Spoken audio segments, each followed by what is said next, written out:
Boa noite, pessoal. Estamos começando mais um Talk Místico aqui pela Astral TV.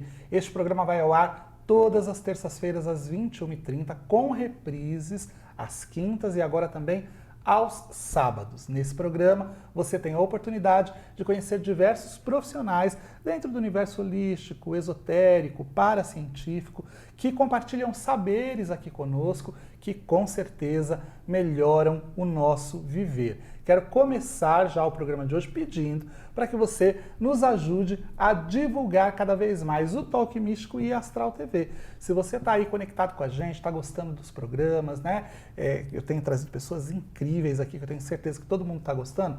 Compartilha, manda aí o link para a família, para os amigos, para todo mundo, trazendo mais gente aqui para a Astral TV, porque como você sabe, a Astral TV é a primeira e única TV totalmente dedicada à espiritualidade, com uma programação super especial. Então, nos ajude a fazer a TV crescer cada dia mais. Você gosta de astrologia?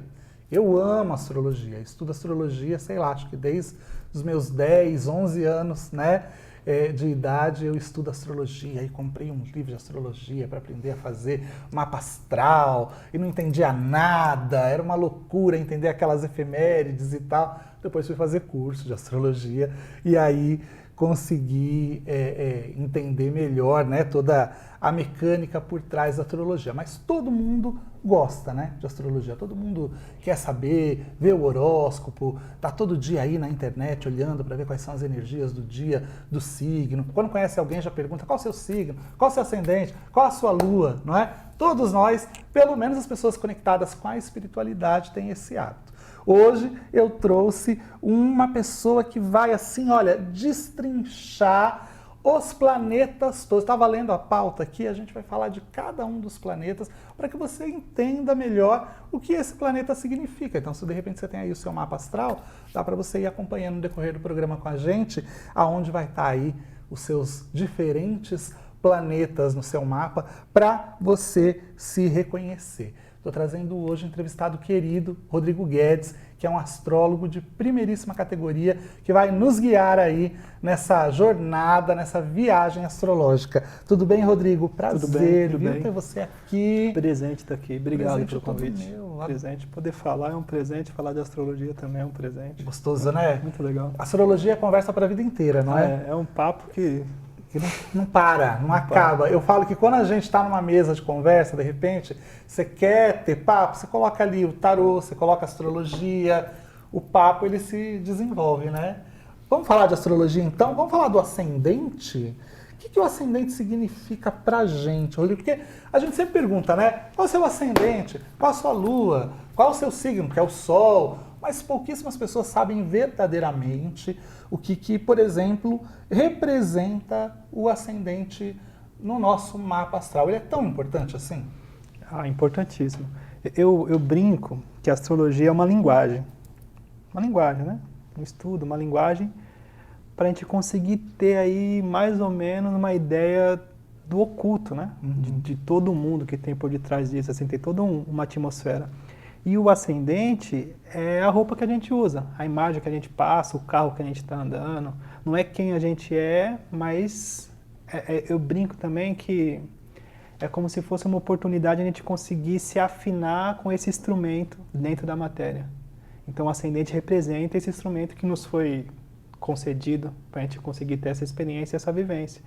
E aí o legal falar é que assim, não adianta a gente saber teoricamente, né, os nomes, as nomenclaturas, se a gente não consegue ter a vivência, perceber, sentir, que é diferente de saber falar. As pessoas elas se prendem muito em saber falar, saber explicar, decorar. Só que o lance do ascendente é eu me apropriar. Tá dentro dessa roupa, tá confortável e conseguir usar esse instrumento para me conseguir andar e ser visto, ser apresentado, ou me fazer ser apresentado quando precisar. Então o ascendente ele representa essa imagem, essa roupa, que a gente precisa de consciência para conseguir se fazer valer, né? Tem muita gente que fala que o ascendente é a primeira impressão. que as pessoas têm da gente. Você concordaria com essa sim. definição? Não tem aquela coisa, se você vê a pessoa pela primeira vez, você tem uma imagem dela, aí você conversa com ela, e aí essa imagem ela dissolve, você tem uma outra imagem. Isso. Esse mistério é o ascendente. Você fala assim, parece que é outra pessoa. O ascendente é o que se faz presente, né? Aquela coisa que você conhece alguém, você fala assim, nossa, depois que eu conheci ela melhor, não é aquilo que eu pensava. Exatamente, esse é o ascendente. Eu te achava tão metido, eu te achava tão tímido, né? Te achava chato, e de repente a pessoa se mostra de uma outra maneira. É muito legal. É a nossa máscara para viver?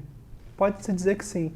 Outra coisa interessante é que, assim, pode reparar, toda vez que a gente está inadequado, ou primeira vez no lugar, ou não está... A gente naturalmente vai para o ascendente.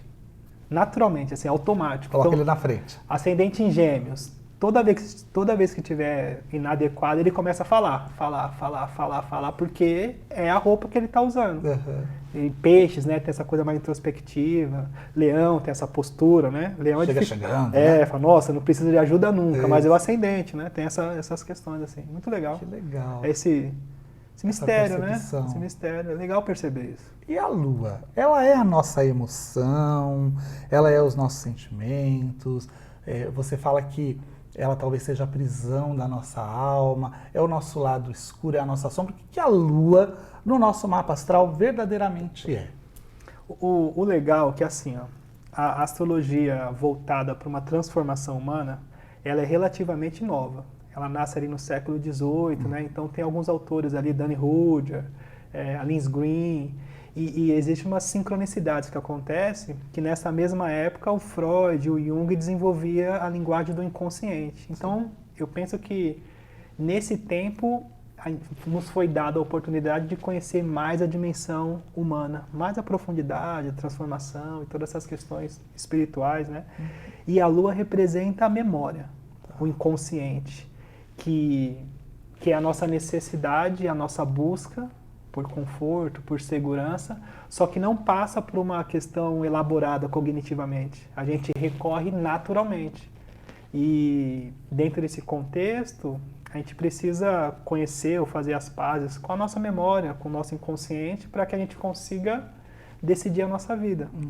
Eu tenho um trabalho também voltado para a dependência química, no sentido de levar liberdade, né, para essas pessoas que estão mais nessa frequência mais densa. E eu comecei também a atender pessoas que não estão com esse dilema. E eu brinco que, assim, quando a gente se torna adulto, a gente percebe o quão difícil é mudar ou estabelecer um novo hábito. Isso é da Lua. Essa busca por segurança, né? Essa questão do hábito aqui, essa necessidade emocional, que pode ser uma prisão ou também pode ser uma alavanca, né? de sustentação, de você falar assim, não, tá, então vamos por aqui, vamos por ali. Também se apropriar, né? Mas sim, tem pode ser uma prisão, se a gente não tem consciência. Ela pode também falar um pouco da nossa sombra, do nosso lado sombrio, daquela parte nossa que a gente faz de tudo para não ver, ou, enfim, né, que a gente tenta ali aprisionar para que ela não se mostre, não seja demonstrada de jeito nenhum. É ela, é a Lua. Olha. É a Lua. Na astrologia kármica ela tem um peso maior, assim, sabe? Mas é a Lua. Mas o Lã, aqui, no Ocidente, a gente tem uma educação de não se responsabilizar. A gente é educado para isso, né? Terceiriza, então, né? Terceirizar, então, as religiões, né? E, enfim, sempre tem alguém e não é a gente o culpado, né? Tem que ter esse contexto. Ou é o outro ou é o diabo, né? Sempre alguém que não é a gente. E a gente estuda um pouco, a gente vai entender que, assim, esse é o pior cenário, é não se responsabilizar. Sim. Então, a sombra, ela ganha força sobre a gente quando a gente finge que ela não existe. E aí o demônio fica maior, né? Sim. E quando a gente decide acender a luz, a gente percebe que, às vezes, essa sombra é só uma roupa que você esqueceu no cabideiro ali e você nem é tão aterrorizante assim. Por isso que o autoconhecimento e a linguagem da astrologia é libertador, porque imagina você conseguir fazer as pazes com a sua sombra, integrar ela e usar ela a seu favor, e saber que você pode ser livre. se entender, maravilhoso, né? Se entender o outro, a gente começa a viver melhor, eu acho, né, com a astrologia. É de uma liberdade não tem Total. tamanho. Assim, aí você fala, nossa, por exemplo, no meu caso, eu tenho a lua em Libra. Então, essa sombra, a necessidade emocional de ser aceito, de ser agradável, de estar com as pessoas. Então, por muito tempo, essa coisa assim de eu não querer ser isso e toda vez eu caía no mesmo lugar, caía no mesmo lugar, caía no mesmo lugar. Eu falei, gente, não é possível. O que acontece? Que Cada looping vez é eu esse? corro, repetição, muda a pessoa, Hamster, né? muda a Vai, circunstância, muda, o cenário muda e você está vivendo a mesma coisa. E aí tem é engraçado, despertar espiritual, né? Aí quem ouve fala assim, nossa, teve uma epifania. Nossa, e aí o óbvio, né? Fala assim, nossa, não tem nada a ver com o outro, acho que é comigo, né? Grande despertar, fala, nossa, acho que a espiritualidade passa assim. Mas não deixa de ser, né? Não deixa de ser um despertar. E essa bendita dessa Vênus, que agora ele vai destrinchar a minha Vênus, que se eu falar minha Vênus pra ele sai correndo. E a minha Vênus está em Virgem. Ai, que legal. Não é de legal? É péssimo. É péssimo, né? Eu queria que você falasse um pouquinho qual é esse grande enigma que a Vênus ela traz e que a gente tem que aprender a decifrar. Eu sou um buscador, né? Então eu leio os mitos, leio as histórias, eu vou buscar também para além do mito, porque o mito ele depende da cultura também, né? Sim. Depende de quem conta a história. A Vênus, ela também é a estrela d'alva, que é a estrela que nasce antes do Sol, ou ela também pode ser a estrela que é vespertina. Isso. Então tem a estrela das bruxas, né? Tem toda uma conotação assim. A Vênus ela é a estrela que mais brilha no céu, assim. Ela tem um lugar assim de destaque, assim, a Vênus. E a Vênus representa o amor, o afeto, o carinho, o cuidado. No mapa astral representa o que a gente busca nas relações, o que a gente idealiza. Só que nessa jornada é uma jornada de autodescoberta. Essa passagem, essa existência aqui é uma existência de autodescoberta, assim. Então a gente, no mínimo, a gente está aqui para descobrir a nossa luz interna. E, num primeiro momento, a gente é levado pelos instintos. A gente vai buscar fora a gente vai, né, uma paixão, um encanto, um amor. Né? Então, a gente vai nesse contexto. E o paradoxo da Vênus, o enigma, é que a gente sempre busca no outro essa condição e a gente não vai encontrar, a gente vai se frustrar e através dessa dor, dessa frustração, a gente vai voltar para dentro e vai encontrar esse amor próprio. A Vênus fala desse amor próprio. Então, uma Vênus em Virgem, ela busca no outro um detalhe, o perfeccionismo, a coisa certinha, né? A coisa organizada. Então, a Vênus em Virgem é tipo assim, ela olha detalhe, a roupa, o sapato, aquela coisa bem minuciosa, sabe? Ela meio que... Não é que ela diminui, mas tem uma coisa maior, que é o nosso afeto, a nossa relação, e ela olha pro detalhe daquilo. Então ela busca esse contexto. E naturalmente ela vai se frustrar. Sim. E ela vai encontrar dentro de si a perfeição desse olhar. Então o grande lance da Vênus em Virgem é que você tem para entregar para o outro a organização, o método, o sistema. Esse é o dom que você tem. Então você passa a amar isso em você, deixa de cobrar o outro e percebe o quanto você atrai as pessoas pela organização que você entrega. E esse é um dom, é uma luz que você tem. Então a gente já conhece você e fala assim, nossa, o Claudinei, não sei como que ele consegue fazer tanta coisa. Todo mundo fala a mesma coisa. Como que você consegue fazer tanta coisa? Então, naturalmente, com a Vênus em Virgem, é um método, não é nada assim extraordinário. Para quem é você. Bem organizado. Você tem um começo, então tem tudo E esse é o amor que você transmite, porque você descobriu isso dentro de você. Uma Vênus em Virgem. Eu sou libriano, né? Eu sou Libra, então Vênus tem um aspecto importante do meu mapa, né? Porque eu sou muito libriano. Né? Que legal. Muito libriano, muito doido, né? A gente se vê no mapa da gente assim. Muito legal, né? Então esse paradoxo, você fala assim, gente, e aí, no primeiro momento dói, né? Que você se frustra, e depois você fala assim, nossa, mas... Né? E é uma Vênus fria, né, gente? Vênus em Virgem não é uma Vênus assim. Uma Vênus elemento terra, né? É uma Vênus prática, né? Vênus, tipo, friazinha, né? Tá naquela do desencanto, eu já falo, não quero mais amar, agora não quero mais nada, tô nessa fase, né? Mas daqui a pouco muda. E o nosso Marte? É a nossa disposição da energia, da vontade, da garra, ou a nossa disposição sexual? Como é que o Marte, ele, no nosso mapa, pode ser interpretado? Os dois, assim. Disposição sexual, que também tem, porque a gente começa a estudar o mundo holístico, e todo esse contexto, eu acho que todas as estradas levam a Roma, né? Você começa a ligar os pontos e fala assim, tá, entendi. Porque a energia sexual também é energia geradora de pulsão, né? A Kundalini, todo, né? Esse chakra que a gente tem de pulsão. Então o Tantra também explica um pouco isso. Enfim, e o Marte, ele representa essa nossa disposição física, esse nosso instinto, a nossa parte animal, nossa parte mais ligada com... E aí é legal, eu gosto também do grafismo. Grafismo é a simbologia que tem os planetas. Então, o círculo, ele representa o espírito, né? O contínuo, né? O que nunca termina. E a seta, seria a cruz, ela representa a matéria. Então, a cruz sobre o espírito é a predominância da matéria sobre o espírito.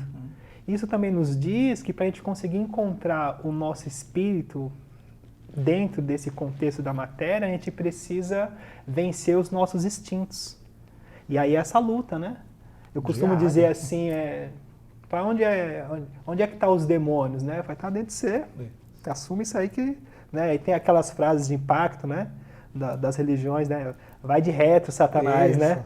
Para trás de mim, né? Então é o meu espírito na frente, né? E os meus instintos atrás de mim. Não tem como eu deixar de ser humano e deixar de ter os instintos. Só que eu preciso ter o meu espírito na frente. Então o Marte, ele fala assim desse contexto. Então tem pessoas, não digo nem pessoas, assim, tem estágios onde a gente é muito mais levado pelos instintos, desejo, sexo, rock and roll, né? Tem aquela coisa assim, né? Essa pulsão. Parece uma locomotiva.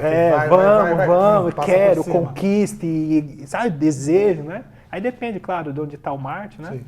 Por exemplo, tem um amigo meu que tem Marte em Áries, então para ele o sexo é muito conquista, né? Ele tem aquela coisa assim, peguei. Para ele é uma coleção de...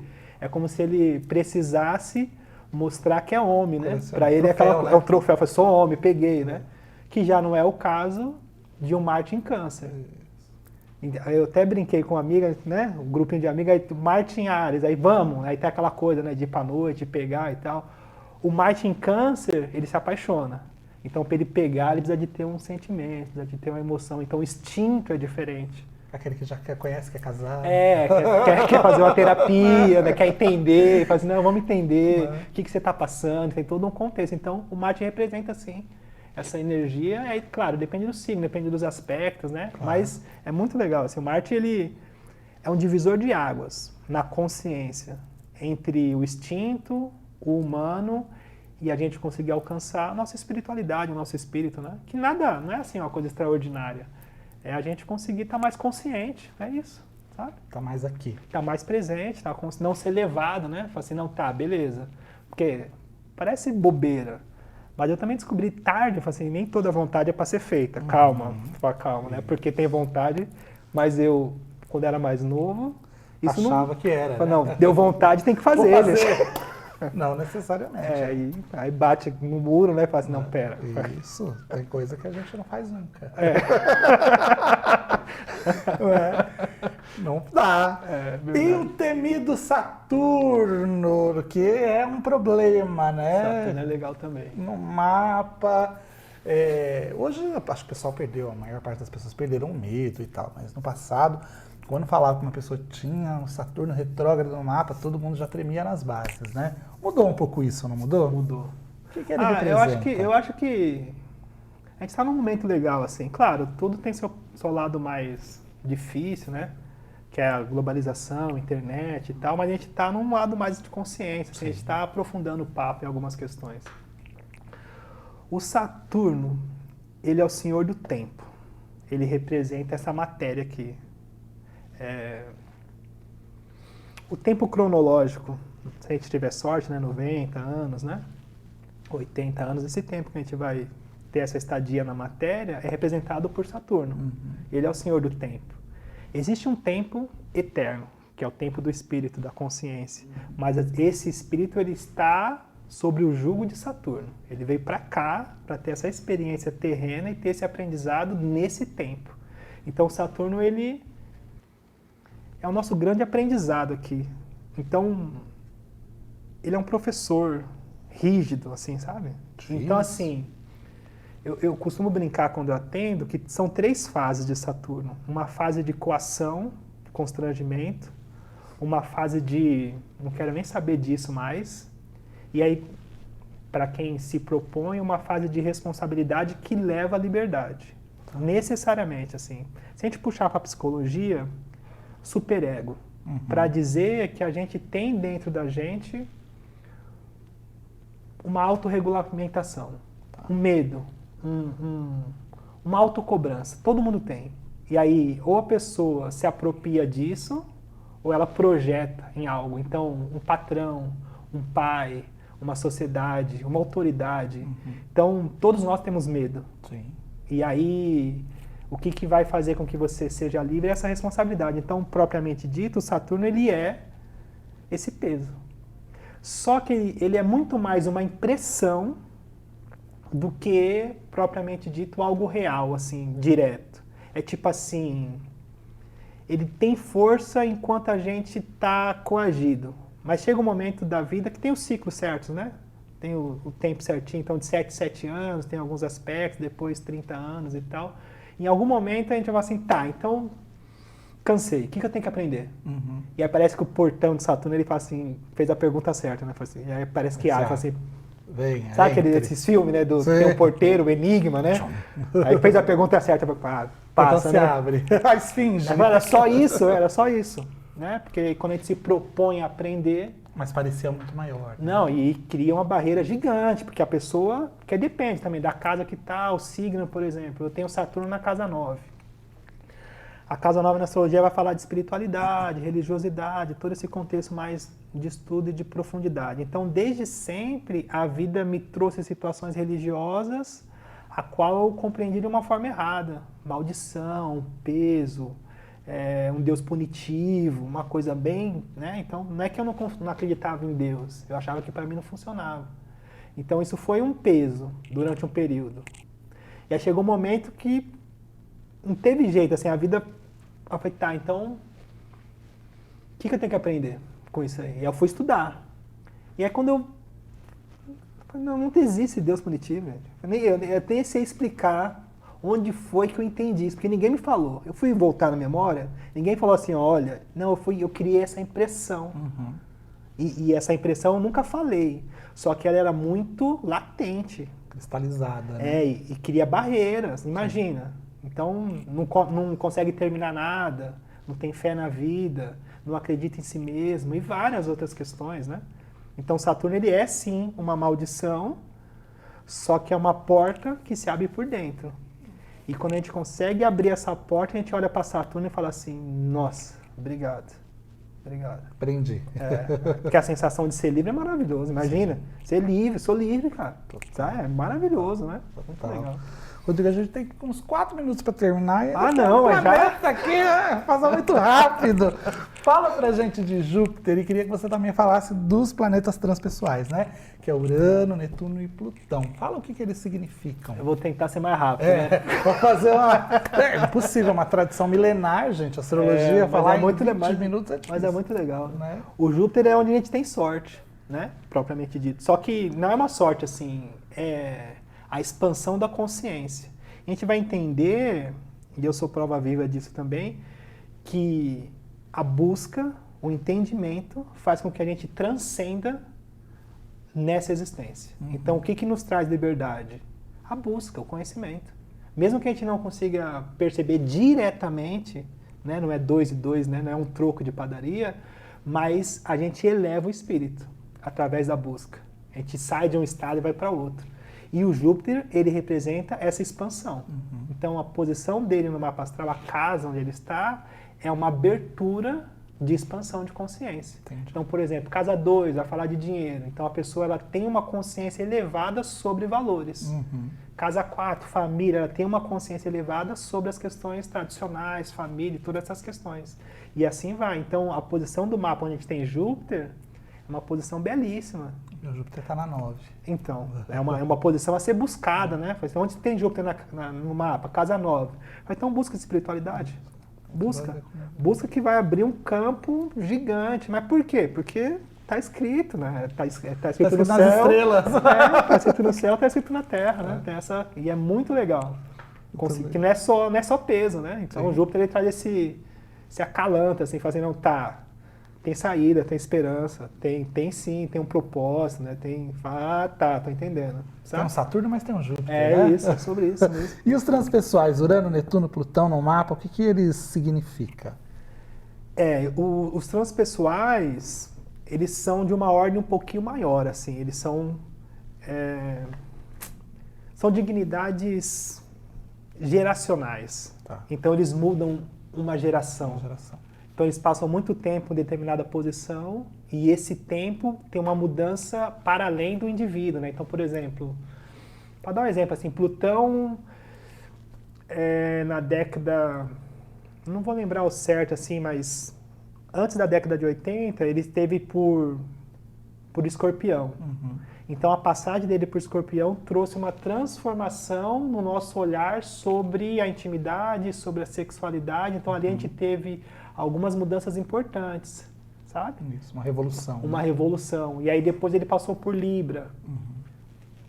Então, depois não, antes, teve ali um contexto de mudança sobre o olhar do matrimônio, sobre o casamento. Então antigamente não se concebia casamentos, né, mães separadas e filhas, isso era terrível, né? Hoje já não, hoje já é comum. Casar por amor, as pessoas eram um negócio. Era um negócio, hoje já é comum. Então a gente vai entendendo essas passagens e vai vendo o mundo revolucionando e crescendo. Então poucas pessoas na individualidade conseguem alcançar a dignidade desses planetas no mapa astral. Porque o lance é que assim, a gente falou de Saturno. Saturno é essa realidade.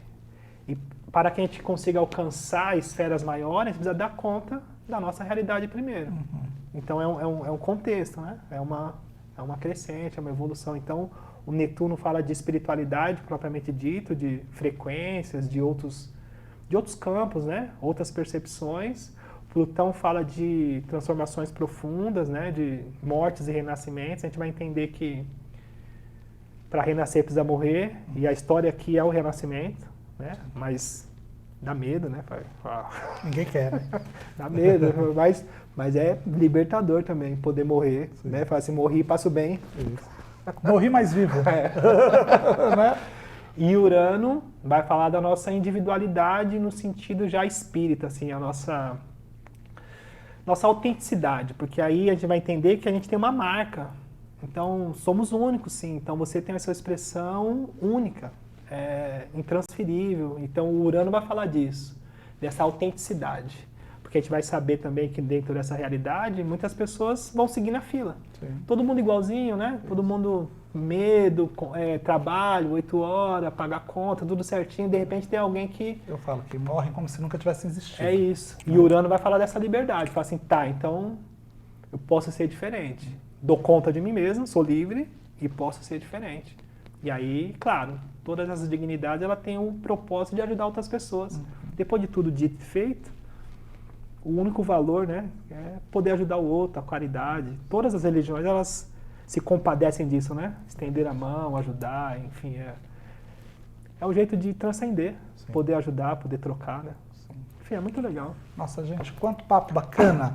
Pena que o tempo nosso é curtíssimo. Ah, não. Vamos marcar outra vez. Vamos marcar, Rodrigo vai voltar aqui para a gente falar de outras questões. Tem Kiron, que era para a gente falar, a gente não conseguiu falar. Mas ele vai voltar no próximo programa para a gente continuar esse bate-papo. Rodrigo, fala para o pessoal, quem quiser te encontrar, como é que faz, quais são as redes sociais, os contatos. Então, Rodrigo Guedes, astrólogo, YouTube e Instagram. Eu movimento muito mais o Instagram, o YouTube eu dou curso, dou aulas, então o grupo mais seleto que está ali, no Instagram está Guedes Astrologia. E ali eu estou trocando, a gente está compartilhando, né? Então hoje a gente está nesse momento assim, de poder trocar, de poder estar próximo, né? Então de ter essa atmosfera, né? De estar junto, crescendo, enfim, é um presente poder dividir. Muito bom, olha, segue o Rodrigo aí nas redes sociais, Guedes Astrologia, siga o trabalho dele, que eu tenho certeza que você vai crescer muito enquanto indivíduo, porque a astrologia é isso, né? Nos ensina a crescer, nos ensina a ampliar os nossos horizontes, os nossos paradigmas. Imagina você ter o cosmos, né, para olhar. Imagina como a gente trazer isso para dentro da gente, quanto a gente cresce, quanto a gente evolui, quanto a gente se expande. Isso é astrologia. Obrigado, viu? Prazer, obrigado viu, ter você. pela oportunidade. Vamos voltar, hein, pra gente falar. Vamos Quero falar sobre Quiron. Vai ser legal. Porque eu tenho vai ser. sentimentos ambíguos sobre Quiron. Ah, é? A gente vai vir aqui falar sobre Quiron. Vamos falar. Obrigado, viu, Rô? Valeu, valeu. Pessoal, a gente vai ficando por aqui, mas a gente volta sempre às terças-feiras, você sabe, às 21h30, aqui pela Astral TV, com reprises às quintas e também agora aos sábados. Fique conectado com a gente se vê até semana que vem.